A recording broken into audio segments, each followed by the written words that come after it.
Jesus. Turning around, Jesus saw them following and asked, "What do you want?" They said, "Rabbi," which means teacher, "where are you staying?" "Come," he replied, "and you will see."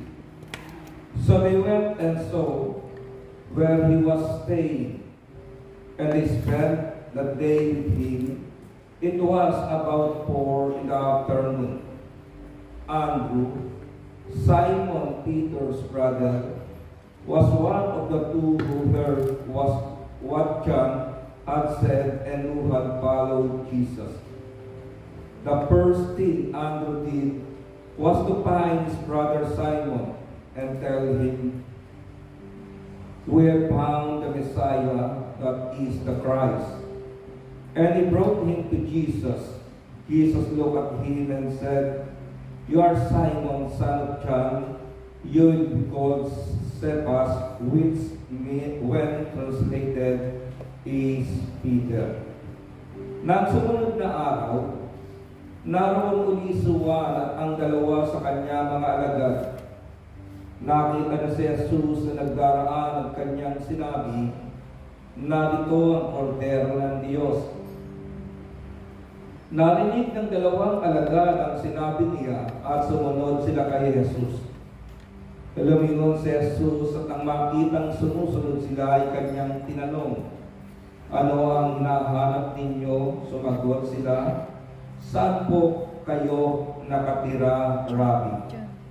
"Hali kayo at tingnan ninyo," ani Jesus. Sumama sila at nakita nila ang kanyang tinitirhan. At tumuloy sila roon ng araw na iyon, nooy ika-4 na ng hapon. Ang isa sa dalawang nakarinig kay Juan at sumunod kay Jesus ay si Andres, na kapatid ni Simon Pedro. Una niyang hinanap ang kapatid niyang ito at kanyang sinabi sa kanya, "Natagpuan namin ng Mesiyas, ang kahulugan ng salitang ito'y Kristo." At siya'y sinama ni Andres kay Jesus. Tinignan ni Jesus si Simon at sinabi sa kanya, "Ikaw si Simon na anak ni Juan, ang ipangangalan sa Cephas, ang katumbas ng pangalan ito'y Pedro." Mga kapatid sa Panginoon, ang mabuting balita ng ating kaligtasan. Purihin ang Panginoon, glory to God, glory to Jesus. Pwede na po kayong magsinupo, mga kapatid, sa presensya ng Diyos na buhay. At muli sa oras na ito, patuloy po natin pagkasalamatan ng Panginoon sa kanina magandang panahon, pagkakataon, na patuloy na binibigay sa atin upang tayo makapakinig ng kanyang salita. Maunawaan natin ang mabuting balita at sa pamamagitan ng mabuting balita, kakalaban po tayo sa buhay na ating tinatahak, na kahit may problema, intindihin, mga hilalang at dusa, hindi pwedeng pasumalian ang sinabi ng Panginoon na dapat mangyaring maganap sa ating buhay. Ang sabi ni Jesus, "Ako'y naparito upang ang aking mga tupa ay magkaroon ng isang buhay na ganap at kasiyasiya." Ano man ang ating karaanan 2024, umasa po tayo. Kapag inuna natin ang Panginoon sa ating buhay, sa ating paglalakbay, may nangako po sa atin, hindi tayo iiwan, hindi tayo pababayaan. Kaya kahit kaanong kabigat ang ibigay na kabigat ng mga taong ating minamahal, gumagaan po yan kapag kasama natin ang Panginoon. Dahil kay Jesus may kasapatan ang lahat ng bagay na ating pangangailangan. Kanina po sa misa, napakinggan natin, mga kapatid, ang napakagandang homily ni Father na tumutukoy po na kapag nakatagpo natin ang Panginoon, nagbabago ang ating buhay. Ngayon po, nais kong sabihin sa inyo ang pinaka-key verse na nais kong ibahagi ay ang verse 36. When he saw Jesus passing by, he said, "Behold, the Lamb of God." The Lamb of God. O sa ating sariling wika, mga kapatid, Kordero ng Diyos. At sa gitna ng misa, sinasabi po natin, Kordero ng Diyos na nag-aalis ng kasalanan ng sanlibutan. Ang pinaghamuan po ng gospel natin ay gospel according to St. John.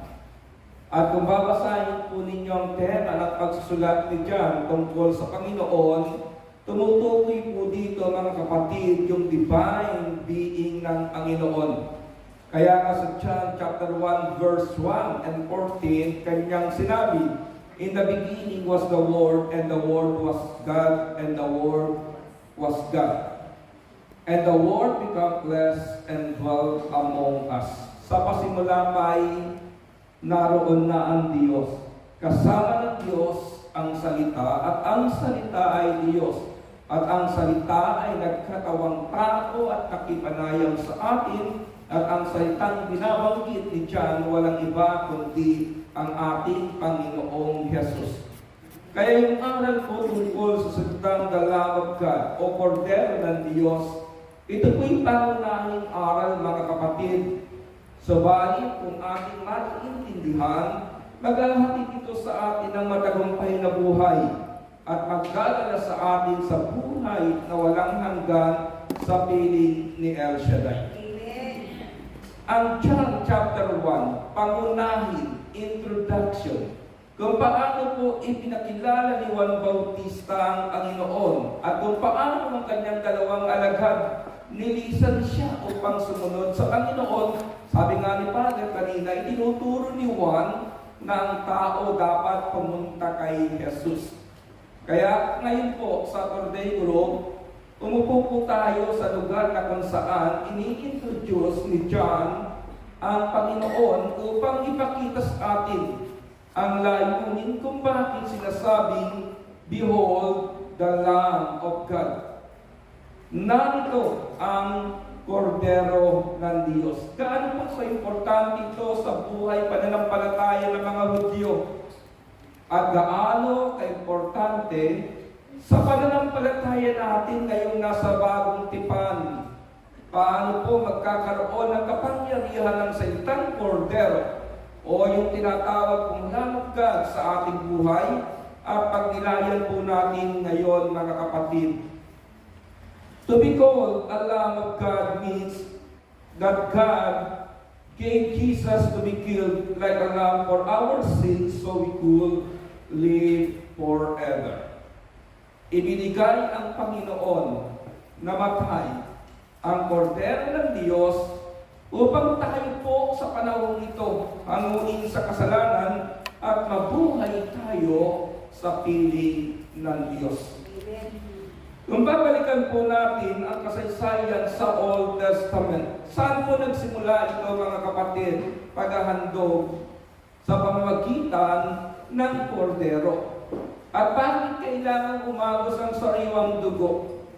Sa aklat po ng Genesis, sa halamanan ng Eden, na magkasalang ating unang magulang, ang ginawa po ni Eva at Adan ay pumitas ng dahon ng igos.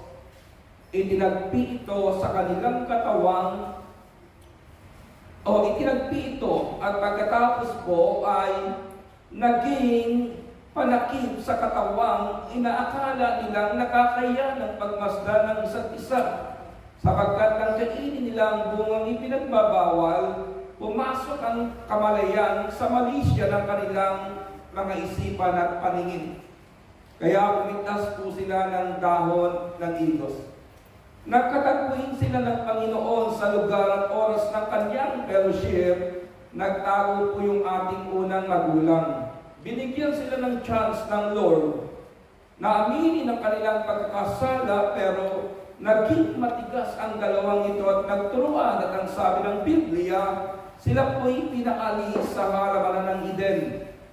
Pero bago paalisin, mga kapatid, nagpatay ang Diyos ng Kordero sa halamanan, umagos ang sariwang dugo At ang balat na ito ay ginawang panakip sa katawan ni Eva at Adan para paglabas ng halaman ng Eden, mayroon po silang protection.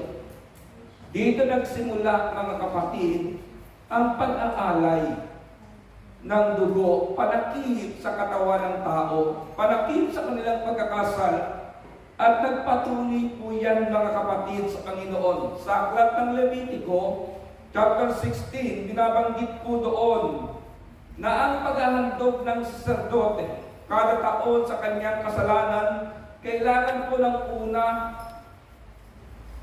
tupa para sa kanya. Ikalawa, kailangan po ng kambing para sa mga tao sa kanilang kasalanan, at meron pong tinatawag na second goat para kay Azazel, na sinasabi dito ng Biblia, ibinubulong po ng tao ang kasalanan, at ito po ay pinatatakbo sa ilang kapag hindi na nakita, idedeklara ng saserdote, ang kanilang kasalanan ay pinatawad ng Diyos.